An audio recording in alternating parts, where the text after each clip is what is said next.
Ma nafx jekk għandix sħambi fil-Parlament li huma mdaħlin mal-iżviluppaturi u jekk ħadux flus minn għandhom għall-kampanji elettorali. Din kienet it-tweġiba tas-Segretarju Parlamentari Anthony Agius De Celis meta kien mitlub minn residenti f'Ħattart sabiex jgħaddilhom kelma mal-Gvern. Din it-tweġiba ħasdet lil numru ta' residenti fit-triq Dummi Kilxerri li sitt filgħodu nġabru fi protesta kontra l-iżvilupp propost ta' diversi mezzonets, appartamenti u penthouses f'wieħed mill-ftit postijiet miftuħa li fadal fil-lokalità. Preżenti għal din il-protesta kien hemm ukoll membri parlamentari fosthom il-wib tal-Grupp Parlamentari tal-Partit Nazzjonalista David Agius, id-deputati Marlin Farrugia u Godfrey Farrugia u s-Segretarju Parlamentari Agius De Celis.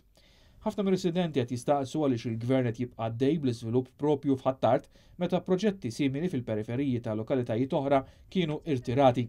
Anna Xkembri, residenta fl-Inħawi, qalet li l-iżvilupp propost se jaqret il-karatteristiċi urbani tal-lokalità li magħmula prinċiparjament minn djar detached u semi-detached. Skont il-pjani tal-iżviluppaturi, dawn jistgħu jtellgħu sa 4 sulari mezzonezz u appartamenti u penthouses fil-5 sular. Min-naħa tiegħu is-Sindku tal-Kunsill Lokali ta' Ħattart Stefan Kordina qal li idealment dan il-post ma jiġix żviluppat, iżda jekk se jsir l-iżvilupp dan għandu jsir skont il-karatteristiċi residenzjali tal-madwar u mhux massa ta' bini bi żvilupp eċċessiv.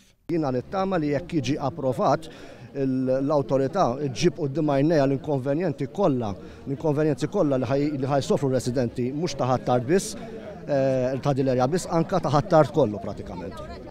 Fis-qarrija l-Kunsillier tal-Alternattiva f'Ħattart Ralf Kassar qal li f'pajjiżna għandna politika li tifavorixxi l-ispekulazzjoni u tkompli tagħlaq il-ftit spazji miftuħa li fadal fit-truf tal-irkula u l-ibliet. Sarattant l-ewwel smieħ dwar dan l-iżvilupp mill-awtorità tal-ippjanar mistenni jsir it-tnejn li ġej.